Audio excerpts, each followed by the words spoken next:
Fala, galera. Olha, eu queria fazer um pedido para você. Você que não está inscrito ainda no Flu Resenha, tem que se inscrever nesse podcast maravilhoso que é o Flu Resenha. Então você se inscreve, ativa a notificação, deixa o like e acompanha essa galera, porque essa galera merece. Tá legal? Valeu! História aí do Conta a história aí. Dá o resumão aí que a gente tá com uma audiência boa. Vamos falar a situação do Rony. 637 aqui simultâneo. Galera, só 264 likes. Vamos ajudar o Flu Resenha a crescer, a chegar aos 20 mil inscritos. Lembrando, quando a gente chegar a 20 mil, vai ter um sorteio aqui de 2 camisas oficiais e produtos da Magalharte. Manda lá, Yuri. Cara, falando sobre o Rony, vamos lá. Foi uma situação que eu sofri, cara. Foram 2 semanas aí complicadíssimas e até hoje eu sou assombrado pelo Rony. E aí o Flu Resenha ter me dado essa oportunidade, eu falei, vai ser o meu grande contato pro torcedor Fluminense entender de fim o que aconteceu em relação ao Rony. Cara, pra quem não sabe, a vida do jornalista ela é feita de apurações, e essas apurações, geralmente quando envolvem negociações, elas não são apurações 100% certeiras, porque uma negociação, ela envolve muita coisa. Hoje eu posso estar acordado com você, mas amanhã a gente briga e você que tá cobrindo a situação não sabe dessa briga que aconteceu. Sim. Pra quem não sabe, o Rony, o empresário dele, é o Hércules, que é o pai do jogador. Então o Rony é agenciado por uma empresa e o Hércules é o representante dele. Vocês tiveram recentemente, né, na última semana, o Rony me defendeu sem falar meu nome. O que ele fez com o Vasco e o Atlético Mineiro. Vocês observaram o que aconteceu. O Rony fechou com o Atlético e com o Vasco ao mesmo tempo, em questão de 3 horas. Ele assinou 3 anos com o Vasco e assinou 3 anos com o Galo. E a ESPN estava noticiando uma coisa, o Sport TV noticiando outra. E exatamente foi a mesma coisa que aconteceu comigo. O pai do Rony, ele utiliza muito o jogador como uma peça de leilão. E isso irritou muito o Mário dentro dessa negociação. E um dos fatores do Fluminense não ter ido na onda do Rony, de aumenta, é justamente o trabalho que o Hércules faz, que pra mim é um trabalho muito ruim pro jogador. Porque ele utiliza o Rony como uma peça de leilão, é literalmente isso. Ele pega o Rony, te oferece, você é um representante do Fluminense. Ele fala, eu quero X no jogador. E aí você fala assim, eu tô apto a aceitar.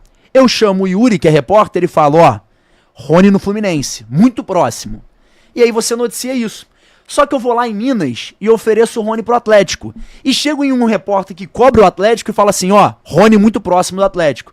Pra sempre deixar o nome do Rony em evidência e como se tivesse uma briga pra contratação do jogador. Porque você valoriza o jogador, né? E por isso que ele apareceu em tudo quanto era clube, em tudo quanto era lugar. O Rony foi sondado em todos os lugares, porque o Hércules sempre fez esse trabalho. O que aconteceu foi... Eu lembro como se fosse ontem, porque como eu falei, me marcou essa situação negativamente, positivamente, porque teve gente que entendeu o meu lado e ficou ali junto comigo, e teve gente que até hoje cai pra cima de mim. Eu tive a oportunidade de estar no Fluminense Portuguesa e recebi esse carinho 2 dias depois dessa notícia do Rony.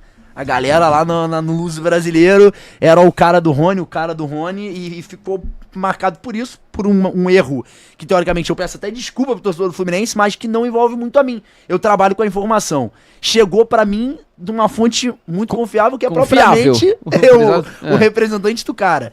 E aí a gente acaba informando. A situação acontece, e aí passa o primeiro dia e começa a sair as notícias que não tinham acerto. Na realidade, o que acontece é o seguinte, a gente informa naquela noite, a gente sobe a notícia, era 9h30. O Fluminense nem jogava, era acho que uma quinta-feira, se não me engano. Quando a gente sobe a informação, era uma quinta, quando a gente sobe a informação, todas as páginas de Fluminense começam a dar crédito e vincular a notícia. O problema é que a galera interpretou um pouco errado o que estava na notícia, que era que o Rony teria aceitado o salário e que nas próximas horas o acerto poderia ser consolidado. Sim, foi essa a impressão que passou. Essa foi a impressão. Só que o problema foi que a galera começou a noticiar que o Rony era jogador do Fluminense. E teoricamente não era isso. Era um aceite salarial.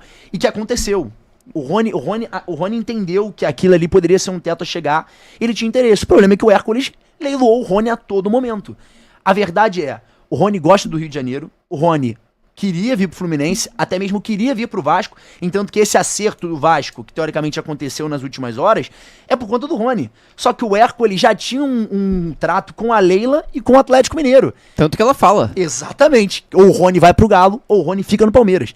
E aí que tá o problema. O Rony acabou me ajudando nessa última semana porque ele mostra como é feito o trabalho do empresário dele, que é exatamente isso. E que ele acaba leiloando o jogador. Fizeram um texto, né, que virou mesmo, o pessoal compartilhou muito, que Rony ficará no Palmeiras e acerta com o Fluminense, se apresentará no Atlético Mineiro e vai vir pro Vasco pra iniciar sua carreira no mundo árabe. Ele gosta. Basicamente foi isso. E foi isso em um Resumiram mês. em uma frase. E foi isso em um mês. E assim, Bizarro. isso deu um engajamento muito grande pro meu trabalho, negativo e positivo. É o que eu falei. Até hoje, se você abrir meu vídeo de hoje aí, de notícia do Fluminense, o primeiro comentário é: e o Rony, tá treinando aonde? Joga quando? Vai Não, entrar entendi, quando? até que isso seja. Mas o Até bom é que que você vem aqui no podcast do Flu Resenha, aqui, é por isso que a gente chama que aqui é a nossa voz tricolor, porque Nossa você tem voz a tricolor. oportunidade de estar dizendo e mostrando pra todo o povo tricolor a verdade. E não foi de Vindo maldade. da sua... Não foi de maldade. Entendeu? Tem muita gente achando que foi de Gente, E o maldade. Yuri, engraçado que isso não prejudica a carreira do atleta, o cara já tá sem jogar, né? O cara não joga, tá afastado, já tá o quê? 2 meses parado, praticamente, né? E vai ser reserva no Galo. E vai ser E vai reserva ser, no não, ponto. e se bobear, não joga nada, aí depois o tal do Eco já vem, eu vou negociar contigo, eu não vou negociar contigo mesmo. Vai ficar encostadinho aí Mas no isso seu é canto. o exemplo E clássico aí? de jogador mal assessorado. E o Mário fica chateado com isso, tá? O Mário, ele guarda esse rancor aí, não é só em relação ao Rony. Eu não sei se o Hércules tem outros jogadores dentro do seu plantel, mas ele guarda isso com um grande rancor. Tipo assim, Não, mas me é pra ser sacaneou, lembrado. me sacaneou, então, beleza. Exatamente. Tá marcado. Ah, Não, cara, mas graças a Deus aconteceu isso, porque sinceramente, nas condições que foram oferecidas, eu dei graças a Deus ele não ter vindo. Sinceramente, Não, esses 50 Chico. milhões pra ele, mais 1 milhão, sei lá, e meio, 1 milhão e 100 por mês. Assim como pô, a gente pelo não amor de gostou Deus, da gente. maioria das contratações também. E, cara, assim, foi o que eu falei. Eu até destaco isso, porque eu critico muito os nomes em si. Mas, cara, só o padrão de contratação ter mudado já é um ganho. A gente precisava de um zagueiro ganhoto, veio o Freitas. Né?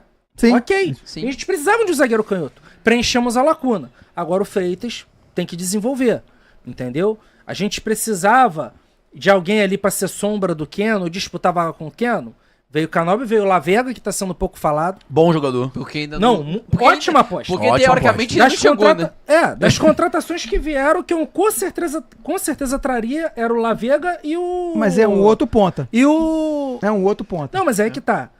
De todas as contratações, se você perguntar pra mim, Elias, quais que você aprova, né? Claro, na minha humilde opinião, que eu não sou ninguém, né, gente? Mas vamos lá. Era o Lavega pela aposta, menino de 19 anos, capitão da seleção sub-20 uruguaia, talentosíssimo, viu alguns jogos, né, dele na seleção uruguaia. É um jogador que desperta, sim, interesse, bem insinuante, habilidoso, joga com o pé trocado, tem característica de meia. Joga com o Talvez pé trocado, como todos os pontas É, de hoje, né? a maioria. Só sabe fazer isso, né? Tem característica de meia, então futuramente o jogador estando mais maduro é um jogador que você pode pensar até pra posição de meia, tá? Enfim, Deixa eu dar eu passada- apostaria nele e no Hércules. Deixa eu dar uma O passada restante, aqui no... irmão. Deixa eu dar uma passada nos comentários aqui. O Cartola Tricolor tá sempre com a gente aí. Cartola 2025, perdão, Cartola. Rony nunca quis vir para o Flu, kkk. O Cartola é a nossa metralhadora do chat aqui. É, ele tá falando aqui, ó, Lavega tá muito verde, vi jogos dele, esqueçam. Eduardo Eu Veiga. não gostei das atuações dele na seleção uruguaia, mas enfim. Eduardo Veiga, a torcida sou eu com o Firmino, o Richard se acordou com o Everaldo. Só o Fluminense é capaz disso. O Flu Brothers 1902, que é membro do canal. Boa noite, meus amigos. Segunda Grande com muitos Luciano. assuntos. La Vega está chegando. Otávio e Everaldo poderão ajudar muito contra os adversários específicos. E quando precisarmos daquele famoso chuveirinho. Saudações tricolores. Fala galera do Flu Resenha, eu fui convidado, estive aqui, curta, compartilhe e deixe seu like. Se inscreva no canal, saudações tricolores. Fala galera do Flu Resenha, eu fui convidado, estive aqui, curta, compartilhe e deixe seu like. Se inscreva no canal, saudações tricolores.